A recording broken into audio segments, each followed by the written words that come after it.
Hello, welcome to PokéBoys. We have a special two-part interstitial episode here after Season 4, before Season 5 starts. We, of course, are running the Pokémon Infinity tournament with our listeners in Discord. So make sure you guys go check out that video. The events of that video were super fun, obviously, right, Kumano? I mean, who would have saw Yes, they was tournament? absolutely amazing. I can't believe it turned out the way it did. It was crazy. You guys should go watch it. We definitely have recorded it before this for sure, 100%. But as a little treat, we thought we'd add on a little additional video here. Another interview with Atomic Reactor, of course, creator of Pokemon Infinity.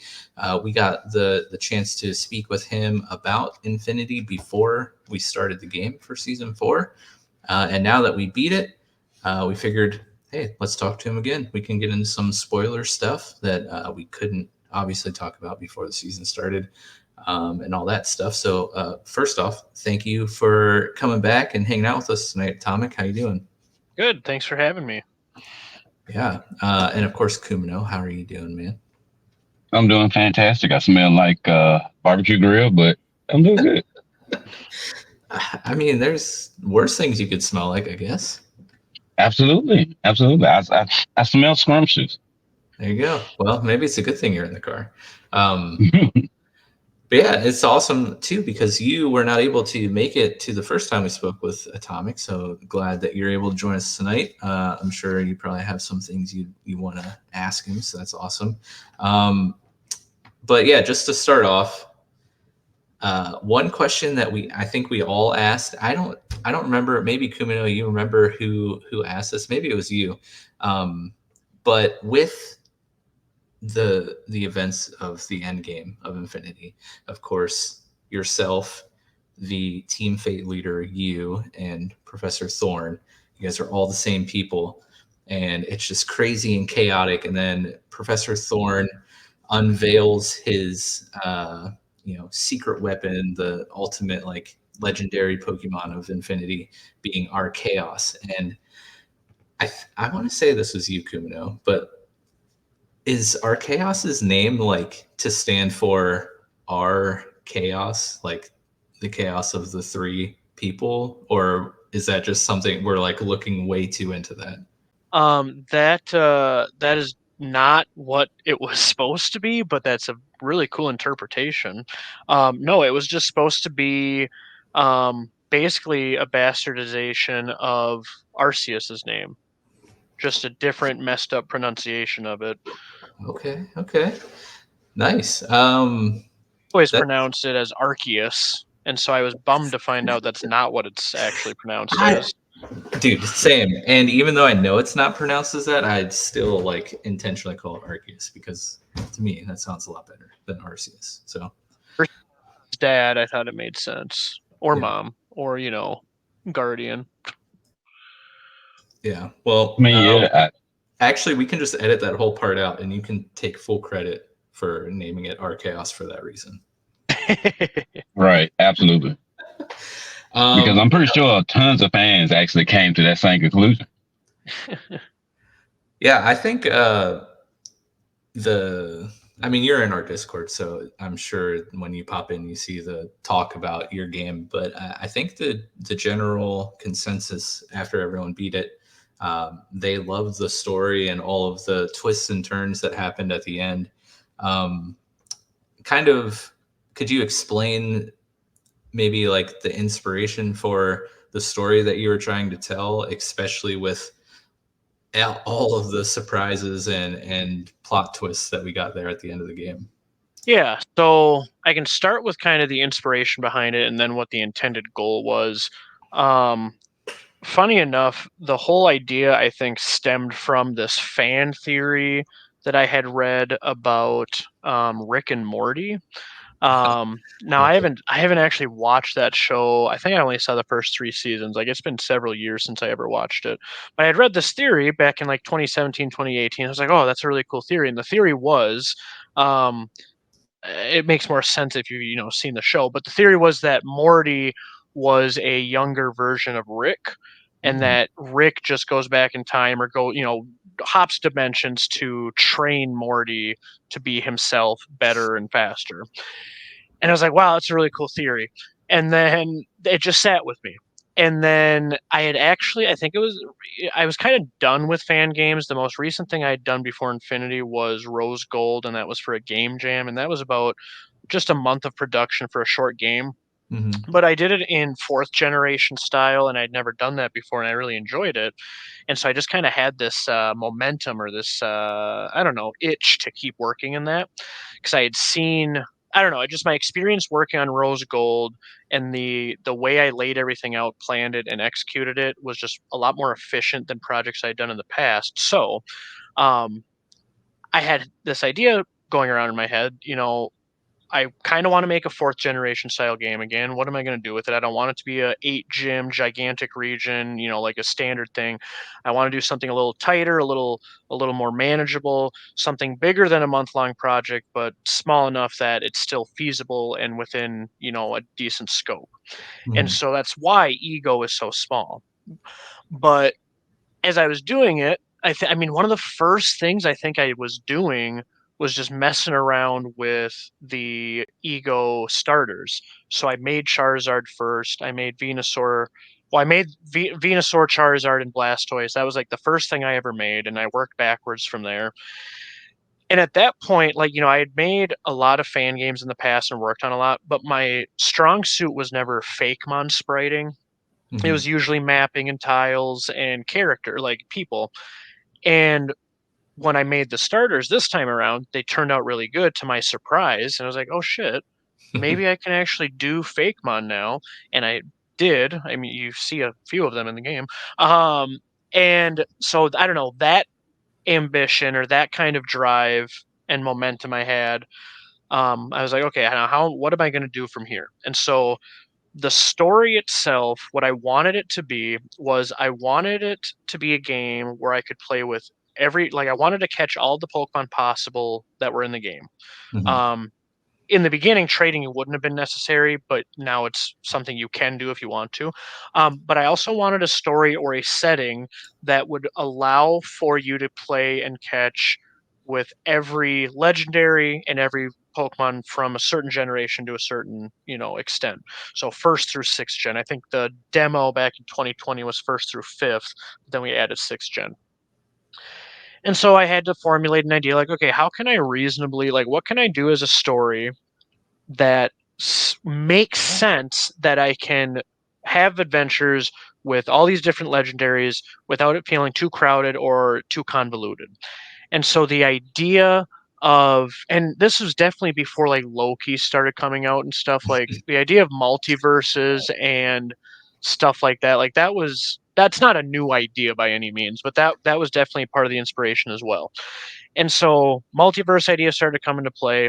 And then I always thought the idea of Ash being in a coma was funny, or entertaining. It's just, it's not even so much that. It's the idea that the reality we perceive is not as real as we perceive it to be. That idea, which is in so many different forms of media. I've watched a lot of Black Mirror before taking on this project. A lot of other, just trippy concepts. Link's Mm-hmm. Awakening is a favorite game of mine, where that deals with waking up from a dream. Spoiler alert, sorry. The Final Fantasy Tactics Advance was kids in a dream world that, we're trying to figure out how to escape. So it's not a new concept by any means.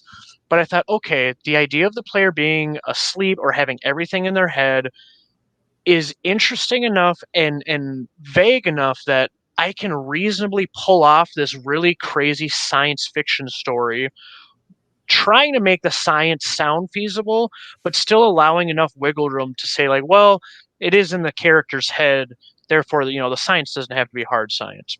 Mm-hmm. And so, yeah, just kind of the setting came into place. It kind of fell into place.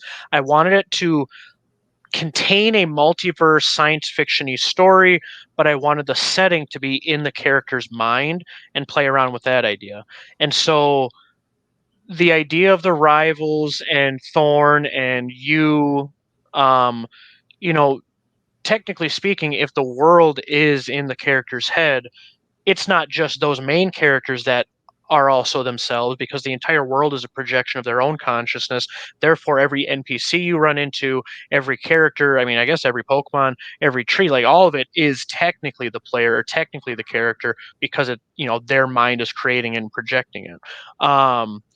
And so, yeah, I guess just those kind of basic inspirations and stepping stones led to what it became. I knew going in, because I wanted it. It's funny to think about, because the whole thing is done, and almost every time I took my dog for a walk over the last few years, I'd be in my head, I'd be planning how the finale is going to play out, and it plays out exactly how I envisioned it for several years. Like the whole story and the whole execution of the reveal at the end, it plays out exactly how I wanted it to, which is really satisfying. But one of the things with it being a dream is, there's always going to be people that are instantly turned off by that idea, because to them, at a surface level interpretation, to them it means none of the game actually mattered. And so I've literally had people reach out to me to DM me personally, and they've said like, "Oh, it's such a lazy writing thing. Like this is, I really liked it up until this point. Blah blah blah." Like there's a lot of people that really don't like that, and I knew that going in. And so throughout the entire game, I wanted to pepper in and leave bread trails or breadcrumb trails, crumb trails, whatever. It's something. You're following a trail. Um, of the fact that, yeah, it's not real. Like by the time you get to the finale, I say no, I was going to say the only reveal that shouldn't be a surprise, or that should be a surprise, is the one about Teal being the Team Fate Grunts. But even that one is hinted at several times throughout the whole thing. So anyway, I wanted to make sure that throughout the game, throughout exploring and interacting, that the climax wasn't going to hit you over the head and be like, haha, tricked you. There was no way you knew. Like, I wanted the player to have a pretty good idea by the time they got to the end of one, you was you. That's why they said they were you immediately. I wanted them to have suspicion of Thorn being, up to something. I wanted the idea of them being in their own consciousness, or the world not being real. I wanted that to be pretty obvious. I mean, the first text or the first dialogue of the game is, "We'll be right here with you until you wake up," and that's supposed to be your parents, and like that's the first dialogue. So the focus on you being asleep is mentioned immediately, and then the first time you're scanned by Thorn, you wake up in a hospital. Well, I guess you don't know it's a hospital bed, but it's hooked up to machines and it has the beeping, and it's supposed to be a hospital bed for all intents and purposes. There's a nurse there. I mean, I don't know, context. So every time you take the scan, you wake up in the bed or in a hospital bed, and so there's that hint. There's several characters. I mean, there's a character in the very first town who says like, "Hey, life is like dreams. Like you just don't remember how you got here. Like, do you remember starting your life? Blah blah blah. Like you don't remember starting dreams." And so like I try and have characters kind of like in Link's Awakening. There's a lot of characters that will like kind of foreshadow that. So I try to kind of feed that through it. So yeah, that's kind of the gist of all that. One of the things I'll say, which is a pretty common critique of it, and I totally get this critique, Mike, I think you mentioned it in your review, and I was like, yeah, that makes sense. The story, like the lore of what's going on, does take a back seat. And it really only progresses in big steps every time. Well, not every time, but a lot of times you come back to Thorn, he dialogue dumps, and then you're on your way to do a fetch quest. And that was very much by design for my own taste, because I remember playing, I think it was X and Y. I mean, it could be any modern game at this point. But I hate having my hand held and like, having to do this dialogue, this lore stuff, every route, every town, or the first few towns. Like I want to just get up and go and not have my hand held. And so I tried to make it so that the only time you had to deal with any story dialogue was only a couple times. It was a lot, but it was only a couple times. And I wanted it to really just focus on you exploring and just losing yourself in the adventure of the region, and only have to worry about the story stuff just when you got around to it. And so, yeah, like in the very beginning of Infinity, I mean, you can get to the point where you're choosing your starter and on your way within like the first 5 minutes. And then I think the only other stops, like the only things that stop you are Lucy on like the second route before the first or the second town. First time you meet Thorn, and then the other times you meet Thorn and do gym battles, like, well, I guess Team Fate stuff too, but you know, that's kind of necessary for the story to continue, I suppose. But yeah, so that was kind of like I said. The critique is totally valid. I get what people say about the story, but yeah, I did that purposely so that you could kind of just be free, go explore, as open world as a non-open world I could make it, I guess. But yeah, sorry, very long answer. No, it was good. Yeah, no, I think the way that the exposition dumps happened were like the best possible way, because you're right. Like there is nothing worse than I think when I first played, tried to play through Ultra Sun and Ultra Moon. That's my first time in that generation. I was so annoyed because it took me like 45 minutes to like get my Pokemon. Oh my god. And I'm like, dude, just stop talking and just let me do things. But the way that you guys handled telling your story, all of those heavy dialogue option or moments came at the time that I expected them to, which was great because they were usually after several hours of me playing the game. And I'm like, oh yeah, okay, so I do want to know what's going on now, so I don't mind. I think for Kumano and I, where we were coming from, or the one thing that I don't even want to say we didn't like, but for the podcast, like note taking, Sure, during those times, we're like, oh geez, like this is so much to take notes on at once. Right. Just so much writing. Oh my god. Yeah, but like while we were playing, I don't want to speak for you, Kumano. You can take over after this, but while I was playing, I really appreciated that because, like you were saying, like I can just go do whatever I want, and then I know that when I return to Thorn, he's going to explain like why he just had me do what I did and what I have to do next. So I was totally prepared for those things to happen, and I think that's kind of the only way that you could really do it and not be super annoying, you know? And I mean, for me, like I said, like I took a lot of notes, probably some unnecessarily. So, you know, it was rough having to stop playing when that's the only thing that I wanted to do was play. But when I was playing, it was fantastic. I enjoyed it because the world that you put together, even though it seems so small, is actually very vast. Yeah. Because in every nook and cranny, like there's something. There's something for you to find, something for you to do. So, you know, can't nobody complain about the region being small. If they want to say that I wanted 8 gems, well, I mean, trust me, there's more than enough battles in the game to satiate you. Oh yeah. There's plenty of stuff to do. And even though like surface area wise, the world isn't huge, it's very full. It's very full. Very dense. Yeah. And that's a good thing. I was entertained. And it's like a decent amount of time to play it, you know, and even after you beat the story, like you guys have added a ton of post game stuff to do to keep players in that world, and I think that's really cool. And how long has Infinity been out? 2020.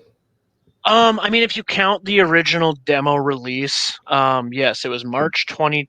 It was March 20th of 2020, and I remember that very specifically because Animal Crossing came out that day, and I was trying to release the demo so I didn't have to worry about it, so I could play Animal Crossing. And at the exact same time, my entire state and country shut down. There was like a pandemic or something, and so like everything was crazy. So yes, March 2020 was when the demo came out. God, when did? And then I guess the finished version, I will say COVID really sucked, but it gave me a lot of extra time to work on this. I believe the final, and I'm putting air quotes around final because clearly it was never the final. But the full release came out, I want to say December of 21. And I've been releasing patches and updates since then. And then I had the 3.0 update back on my birthday of this year, March 30th, 93. No, that's my birth year. Giving away my age. Wow, geez, are we in Infinity right now? Like we going in the Hard to time say. machine?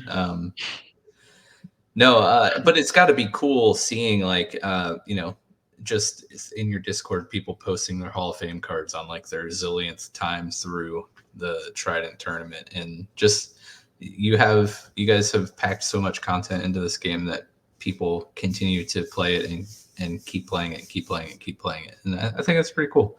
I have to ask this question. I know that we're all the same person, but what is the correct choice? Like, should you be battling Thorn or you at the end of the game? Who's the real bad guy? Well, I wanted I wanted that to be left up to the player to decide. I think Thorn, I like to think that Thorn explained himself well enough that it truly didn't matter because morality, like in this situation, was very gray.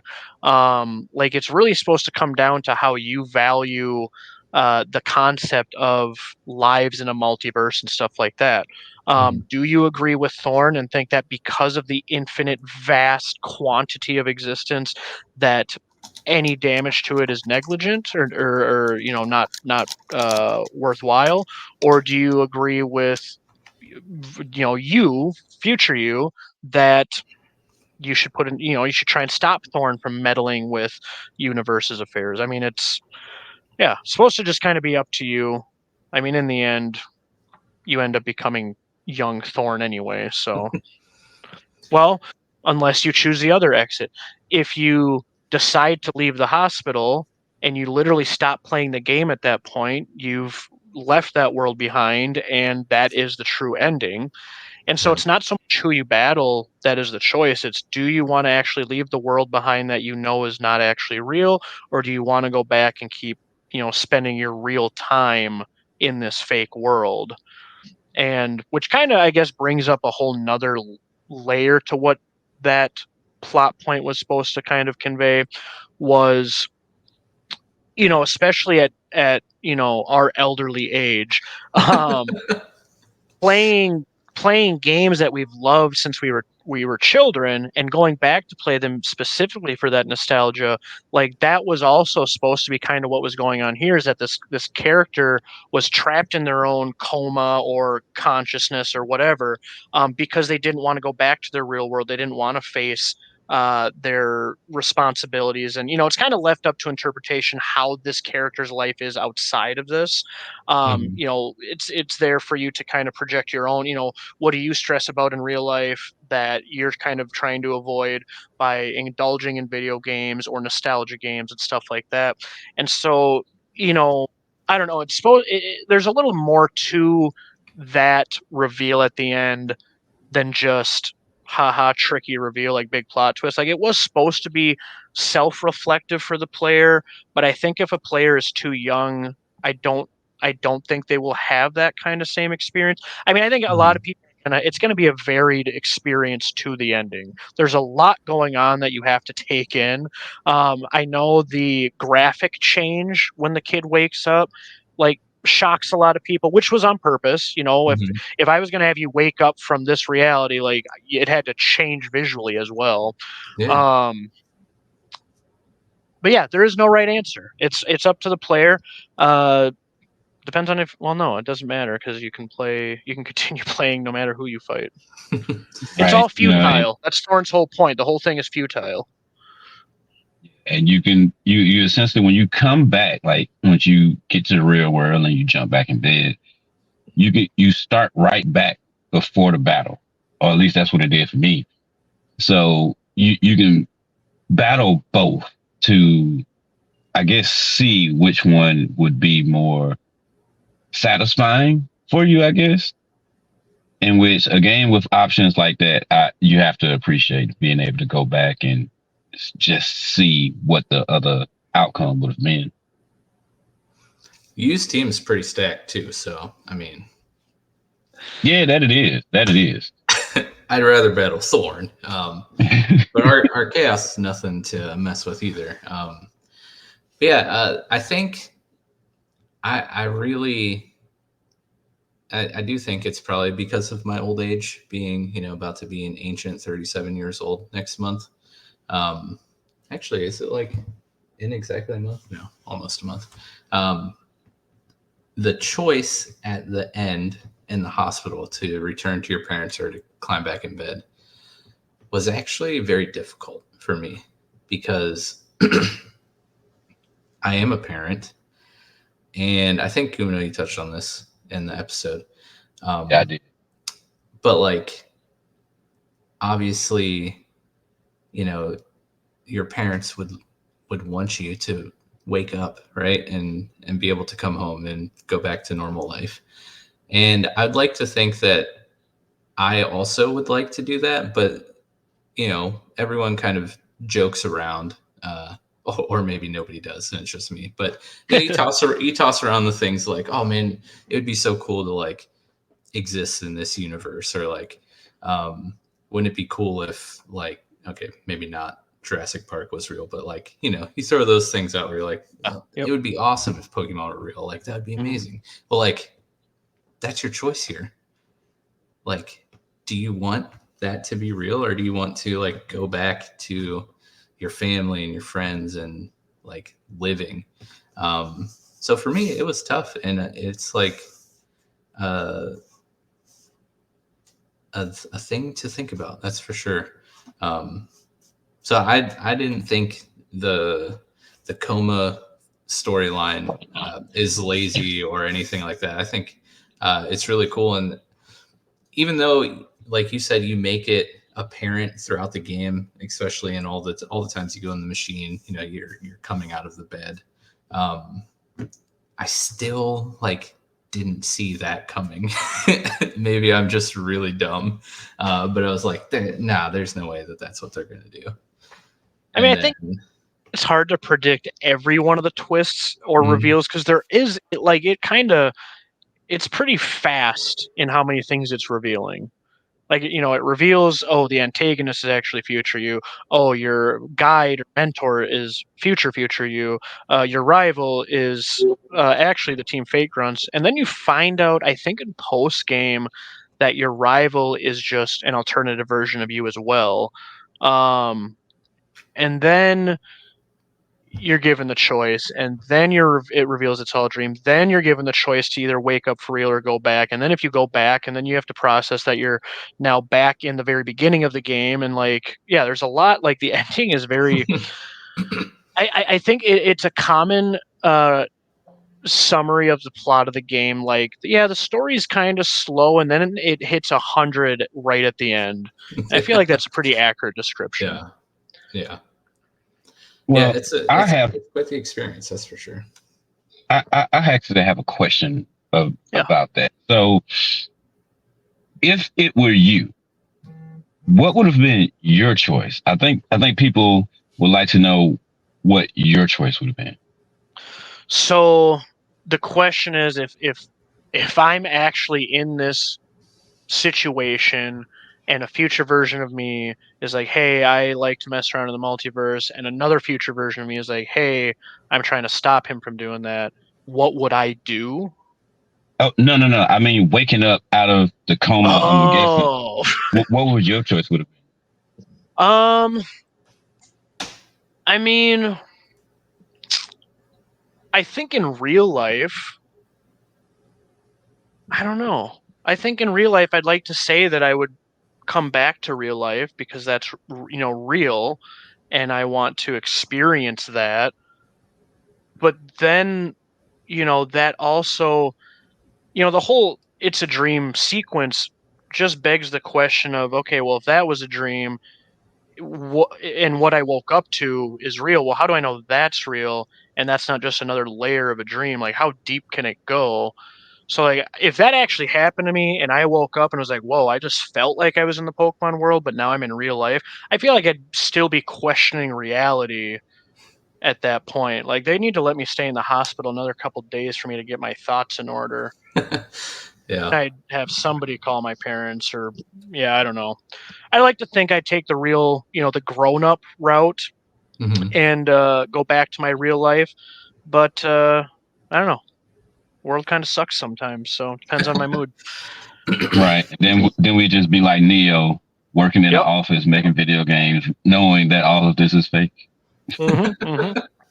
And that was like the moral choice the player was supposed to make too. Plenty of players didn't even give it a second thought. They're like, nope, back into the game. Let me keep playing. But I wanted some players to have to hesitate and actually think and like think out what this means for the character, for the player. I mean, I know it's a video game, right? So it can't be taken that seriously, but I don't know.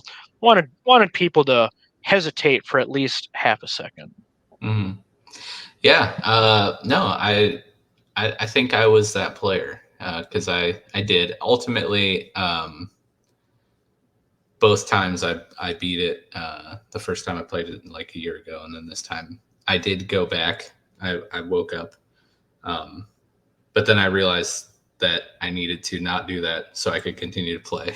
So and then I went back to sleep. But yeah, man, it was a really good ending. I really appreciated it, and it's sad that sometimes that story, those questions, that dilemma, kind of like falls on deaf ears sometimes. But yeah, hey, can't please everyone, I guess.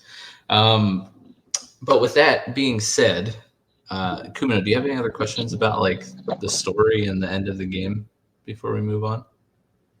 I don't have a question about the story or the end of the game, but we can move on. We can move. All right. I'll ask him in Discord. Okay. With that being said, what version are we on now? 3.0.2? Yeah. What's been the reception of 3.0? I don't know. I posted the download for it and then shut my laptop and haven't looked at it since. No, I don't know. It's like the Discord server has like 10,000 people in it, but maybe like 20 are actually active at any given week, which is totally fine. I don't have the time or ambition to be managing a Discord community. That's why we have staff and stuff. But no, it's been pretty positive. It's we just had somebody, I don't want to mispronounce their name. I want to say it's like a Taya or a Tia, but they did a mono fairy impossible run. So it's basically like the hardest challenge setting you can do, and a mono type run. And it was just really cool to watch them progress through it and get the updates from them. And they actually did succeed. I think it was yesterday or today that Oh, they wow. did beat it. They got all the way through the villain's gauntlet, which is the pretty much the end of post game. So the post game is like half of the content of the game, which I don't know. We'll probably talk about that in a little bit. So like it's quite the achievement to do what they did. But yeah, no, it's been pretty positive. People are having fun with the different hued Pokemon, the different colored versions. I haven't seen. There's like some very late post game missions that were added that I haven't really seen anybody talk about or play. Like I don't know if people aren't getting that far or aren't completing it. So I haven't seen a lot of about that. But and I think you guys are far enough to know there are Digimon in the game. And there was a very heavy Digimon I mean, it was a very heavy Digimon focus for this update. Like there's a whole pretty deep post game mission that takes place in a Digimon world. Spoiler alert. Which doesn't work after you say the spoiler. Yeah, I don't think that's how that works. And so people have been sharing their Digimon teams and stuff like that, and that's been cool. And it, like you kind of mentioned earlier, people sharing their Hall of Fame streams. It is always cool to see what teams people make. Mhm. And the thing with all the listening to your guys' podcast, watching people's playthroughs, and just engaging in the discussion, I made a game that I knew I would love, like things Mhm. that I just really love about different games I've played. It's the exploration. One of you guys mentioned it earlier, finding something in every nook and cranny. That was inspired by that experience with Breath of the Wild and stuff like that. Like just Mhm. being rewarded for the exploration. So anyway, this game is supposed to be something that it was just for my tastes and people with like minds. And problem is, because I made everything, wrote everything, created the entire world, did everything, I can't ever experience it through fresh eyes. And Mhm. so the only way I can do that is to live vicariously through the other people playing it. And so it is rewarding and it is fun to see people's reactions, and to see what they struggle with, so I know how I can maybe refine it for a future patch. Seeing what people like or dislike, seeing just all of that, being able to experience it through everybody else, is kind of like Thorn experiencing the multiverse through the player, I guess.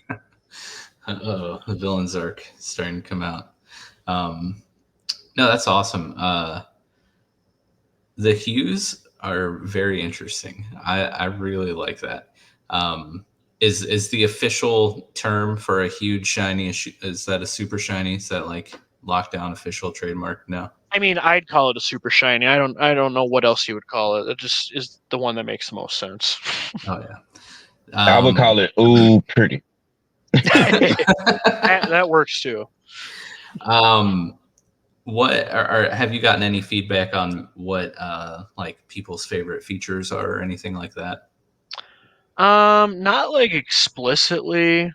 Um, I know, I know a lot of people just from comments in the server like appreciate the challenge options and those different features, the cheese merchant, those kinds of things, which makes sense because we add the challenge options, monotype, that kind of stuff. Those kinds of things have been requested for a while through development, but I don't have the programming knowledge to make that happen.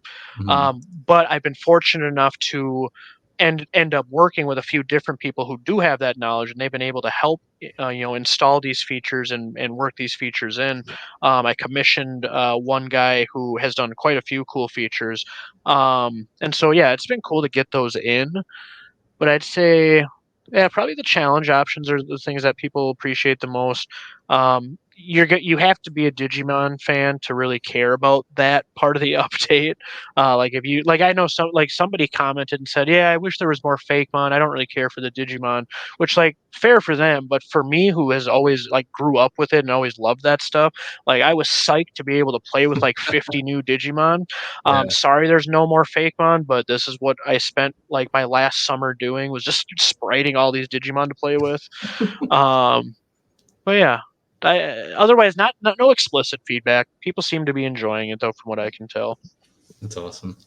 Uh, Kumino, have you had the chance to mess around with any of the challenge options on different save file? Oh, Mhm. secondly, uh, multiple save files. Like, why is that not a thing in like all Pokemon games? Oh Genius, yeah, No, genius feature. Kumano that, answer, and then I'm gonna say something about multi saves. yeah, I'm with you. That multi save should be a thing. At this point, they've been around too many years to not have all of the great stuff that Yeah. Infinity has in it. Uh, I would probably say taking the shinies, taking the shiny away from a ugly shiny. I appreciate that, Oh, yeah, I know what you're talking about. And then using it but on like a different Pokemon. Is that how that works? yeah, yeah. So post game, that's what I've been doing. I've been shiny hunting, and yeah, just anything that has an ugly shiny, give me that, and I'm gonna give it to somebody else. And for me, it makes shiny hunting fun. Yeah, that's true. But I've also messed around with the Digimon stuff because I am a Digimon connoisseur. I ain't gonna say a true fan, but I'm a connoisseur. I dabble in the Digimon somewhat. Oh yeah. Nice. No, I was just gonna say about the multi-save thing. I remember when Ruby and Sapphire came out, and a buddy of mine got the game like probably a month or so before I did. I don't know. Time was weird to perceive when you were a child. Who knows how long it was? But I remember asking him like, "Is there multi-save op? Like, can you have multiple save files?" And he for some reason said yes. But we all know that's not true. It did not have that. And I was so bummed when I got it and it did not have multiple save files. I was like, you said it did. He said, well, you can save more than once. I was like, oh my God. Yeah, it's something that Nice. just a limit of 3 save files. They had that in the Zelda games for how long, and like Right. most other video games. So yeah, multi-save is just it makes sense, and given the given the lore and plot of the game, having variants of the player also makes sense. Right. Yeah. I should have made it only unlockable once you beat the game, because then you unlock the multiverse. That's true. That's true. That That's would have been a actually awesome. yeah, that actually would be pretty cool. Um, yeah, you should have done that. Take it back. Yeah, I'll update it. No, please don't. Please don't take it back. We beat it. What are you talking about? We beat it. Yeah, but still, like I like having it from the word go. That's true. So you mentioned the big addition of the Digimon and stuff. But as I don't know how much Kumino has dabbled in the post game, I admittedly have not dabbled too much in it. You know, life's crazy. We're already starting season 5. And I've been very stuck on the monotype runs. I have a bug one, obviously, if anyone knows me, got to do the bug mono run. I've been having fun with that. So I haven't dabbled too much in the post game. What are some of the cool things we can do in the post game? Anything in particular that you recommend? So what I'll say about the post game before my recommendations is like when I set out to do the story of the game and stuff, the whole plot was made just to get to the climax at the end to unlock the multiverse.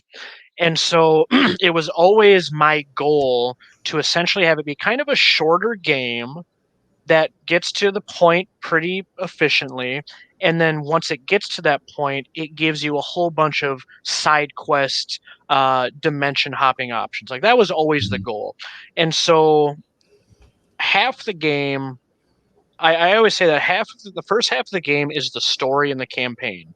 Once you get to post game, there's like that's the whole other half of the game. It's not just like one extra mission at the end or like another hour of content. Like that is the other 50% of content of the game.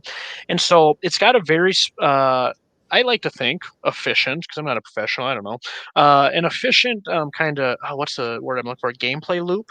Mm-hmm. Basically, you do a mission in your virtual headquarters. So you get back to Thorn. Kumano, how have you gotten back to Thorn? How far are you in post game? Before I spoil a Yeah, bunch.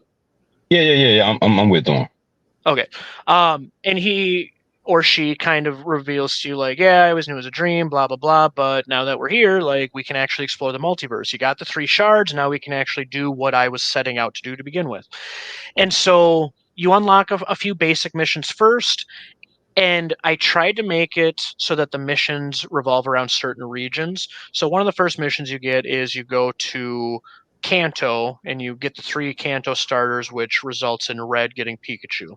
And so I just wanted to have some fun kind of reality hopping heist concept missions kind of go on. And so whenever you interact with a different region, so when you go to Kanto, Thorn then takes that reality. This is all, obviously in the lore. It's not actually happening. I'm just typing it out as words. Um, and he takes the Kanto reality, overlaps it with the ego reality, and then brings the gym leaders and other important characters from that reality over to yours. And so when you do a Kanto focus mission, a Johto focus mission, so on and so forth, you keep having more of these famous characters show up around the region. I So you did do a notice that. mission, you go out and try and find some of these new characters that have shown up. If you beat them, you unlock them for the Trident tournament. There's definitely a lot of areas to explore in post game because you get access to Rock Climb, and a few other areas open up in post game. So it's supposed to be kind of a loop of do a mission, go explore a little, find some gym trainers, do a Trident tournament, because after beating a Trident tournament so many times, you unlock more missions. A lot of the post game was supposed to kind of emulate this vibe, I guess. Like when I was younger, I thought, oh, surely beating Lorelei dolls in Fire Red Leaf Green. You beat the Elite Four so many times, you unlock a new doll in Lorelei's house, which I never really noticed or knew about until much later. But I always thought like, oh, it'd be really cool if beating the Hall of Fame or beating the Elite Four so many times unlocked stuff. And so that's what I kind of have here is you beat it, like you play the post game enough times, you keep winning, keep battling, and you'll keep unlocking more content to partake in and enjoy and play. And so you get through all these missions, it unlocks one final like really challenging mission, and beating that final mission unlocks post game. It gives you access to even more stuff to do, not in the same amount, but it's just a little bit more. And so like I don't know, you keep getting rewarded for playing, and it just rewards you with more stuff to play and do. And it's just, I don't know, it's fun. I've only played through all of it once because there's so much of it. Um, yeah, but yeah, that's the loop. Do the mission, find the trainers, get them into the Trident tournament, beat the tournament, do another mission, so on and so forth. So the different ranks of Hall of Fame cards that I see in the Discord, like you mentioned, the villainous rank, are those tied to missions in the post game, or like what gives those runs? Yes. So the villains rank and the master villains rank, I don't want to say too much about that, but that is one of the last missions you can unlock, and you have to have gotten up through master rank in the normal Trident Tower tournaments. Among other, you have to unlock a few other things too. But that one is, I don't know the number off the top of my head. I want to say it's like 8 trainers in a row that are just extremely strong, and it's kind of like just a beefed up Elite Four, Elite 8, Elite 9. I don't know the number. Elite X, and it's a Yeah, variable and it can change because it nice. does change. That's really cool. I did notice because I've gotten the Kanto starters. I also love that basically is the creation of Pokemon Yellow. Yeah. I got the Master Ball, and I was getting ready to get the red shards. But in between doing those, I decided to go get the shiny charm. And when I was in Hazeport, I ran into Lieutenant Surge, and I was like, "Oh, what's this guy doing here?" So that's pretty cool. Kuma, you got any questions? My question: What do I do about that dang pseudo Wudo that's in Hayesport suburb? I keep going to him, but he just laughs at me. Yeah, he just dances around. The only reason he would be teasing you is because you haven't completed the hide and seek mission from the very first time you were there, but you can't progress in the game without doing the hide and seek mission. So once you do that, you should be able to just interact with it and it should battle you. No, Have it's you, not battling me. you've gone back there after like getting past Hazeport City and stuff, and it still won't battle you? Yeah, I like picking up items and stuff, so That's I wanted super to weird. explore the area. I know because I listened to all of your guys' episodes for this, and a couple times you mentioned some very weird issues on your end. I explained some of it in your guys' Discord. people disappearing. And that is easily explained as, well, once it goes from 7:59 to 8 p.m., that technically changes to nighttime, and people have different routines at different times. So instead of me making it so they animate and walk to their house or, go wherever they're going to go, they just disappear and the new things like just appear. That's normal. But I can't remember what it was, but you had some weird bug happen. So I don't know what's wrong with your version, but Sudowoodo should fight you. Like, he shouldn't still be teasing you. Yeah, I don't know what it I is. have no idea. Unless you downloaded like a creepypasta version. It's No, actually Slenderman. I got it from your Discord. I don't know, like If you you wake said, up and like Sudowoodo's in your room, if I wake up and Sudowoodo's in my room, me and him are throwing hands. Don't look in your rear view mirror right now. that's the only way to get past him. You have to beat him in real life. Yeah, that's amazing. Yeah, I don't know what it is with you guys, but in season 3 we played through Pokemon Bushido, and Dad was just able to surf right from the very beginning of the game, and he was telling us about it like it was completely normal. And it's also funny. It's also funny because that was the first Pokemon game he's ever played. Oh wow! It's like, yeah, so I just like surfed on the water and went here and got destroyed by this Pokemon that was like 30 levels higher than me. And Kumano and I are like, what?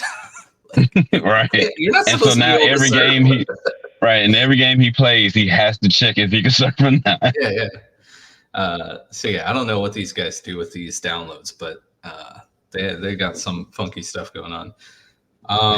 It should be safe. Do not be scared of the download, everybody. Yeah.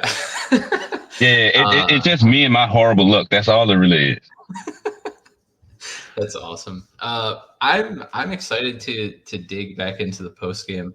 I have to, when I open Infinity, do not click on Bug Boy. Do not do it. Do not. Hey, my thoughts are, if you're enjoying your time playing it, then just do it. Doesn't matter if you're making progress. If you want to do the bug one, then do your bug one if you have to. No, I'm there.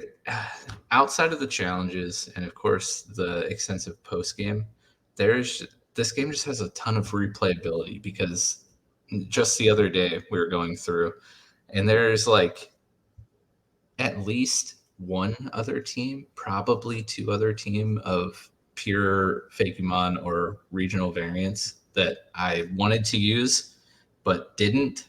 And there's so many cool Pokemon in this game that I want to use. And right, because the unicorn whale, I have to have it. Orcambus, yeah. One day I will use a Terraswhack, I promise. I'm promising myself right now that one day I will use him. But yeah, man. Kumano, unless you have any other questions, I am out of questions to ask this man. Okay. What was the thought process when y'all decided that we couldn't surf on the rigid water? The rigid water? Which water are you talking about? Like which area? By is it Summercrest?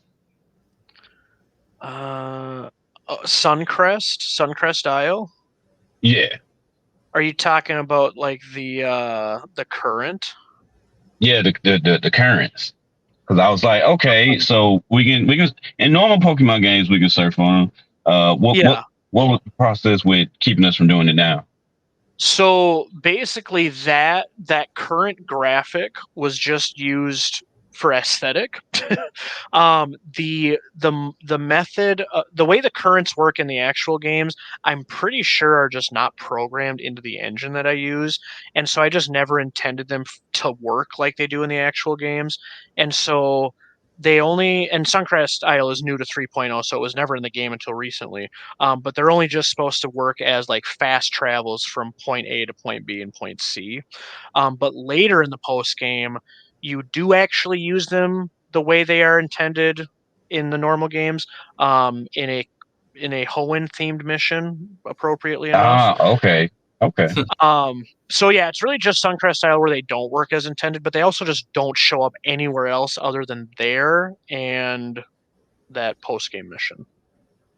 Yeah, because I was trying to get to the Shrine Island because I just wanted to go check it out just to see what it was like, and I can't find my way there. Oh, that's great. Yeah. So, with that being said, I think we're gonna wrap it up here. Thank you so much, Atomic, for coming and joining us again for another interview. It's always fun to chat with you, especially about Infinity. Thank you for making such a fun fan game for us all to enjoy. Um, yeah, I think I had a blast playing it for the second time. Dad and Kumano, they had a blast playing it. It looks like the people who played along with us in Discord had a blast. So thanks, dude. Oh, Thanks. I gotta say Right. something about that real quick. I did have some notes written down, and I think I hit most of the points. But I had one written down: Jared and fonts. Well, So if you guys could do something about that, that'd be really great. I'd appreciate if he just installed his fonts. It's hey, you killing know me what? every time he shares a shot. Another note I have written down just before we head on out: Mhm. Grimfowl supremacy. I can't remember who it was, but in your review video, somebody mentioned how cool Grimfowl was, and I agree. Grimfowl is one of my favorites. He has carried several of my teams. Yes, that Grand Foul The is awesome. that the chunky L. that I had written down was green hues. I think somebody mentioned there's a lot of green hues with the Pokemon. Mhm. Yeah, I don't know what the deal is. I don't know why that happens. You're totally right. A lot of them show up green. No idea why. A lot of them are ugly. I I was actually kind of resistant to the idea of adding that feature to begin with because the way it worked, it's a public feature, and so there's probably other games that have it. But some people are like, "Hey, it'd be cool if we had this," and I was like, "Okay, cool. I'll take a look at it." My problem with it is it changes the colors of the graphic, but all at the same time. So there's not a lot of control in how it changes it. So sometimes you end up with some hue shifts that look really nice and look really pretty. Other times they end up looking really ugly and like the shading is flopped, and it just like does not look great. And so sometimes you get the ugly green ones. So it's very hit or miss on some of the hues. I don't know if you guys have run into any ugly hues. But there's definitely some ugly hues, and I think it's there's a warning written in the setting before you start it that says like, "Hey, it might look ugly, just so you know. We can't do anything about that." Yeah. Yeah, I laughed at that warning. But yeah, Yeah. no, thanks for having me. I appreciated listening to your guys' playthrough. It was fun to kind of hear. I'm so used to watching people play the game. It's Mhm. interesting to listen to people discuss it and take notes and go about it the way you guys did. It was pretty entertaining on my end to see it that way. But yeah, thanks for having me. I really enjoyed being a part of it. Yeah. So if for some reason you're listening to this episode and you never played Pokemon Infinity, why are you listening to this episode? And at this point, but side note, thanks. But the original point, you need to go play this game. Join the Pokemon Infinity Discord. You could also join the Showboys Discord. We have link to the download pinned in our Season 4 Infinity channel. If you haven't played this game, you got to give it a shot. It's really fun. Super awesome work you guys did over there with this game. And make sure you like, subscribe, tell your friends, and thank Atomic for such a great game. We'll see Thanks, you guys. guys. Yep, we'll see you guys in the next episode. Bye. Peace. See ya.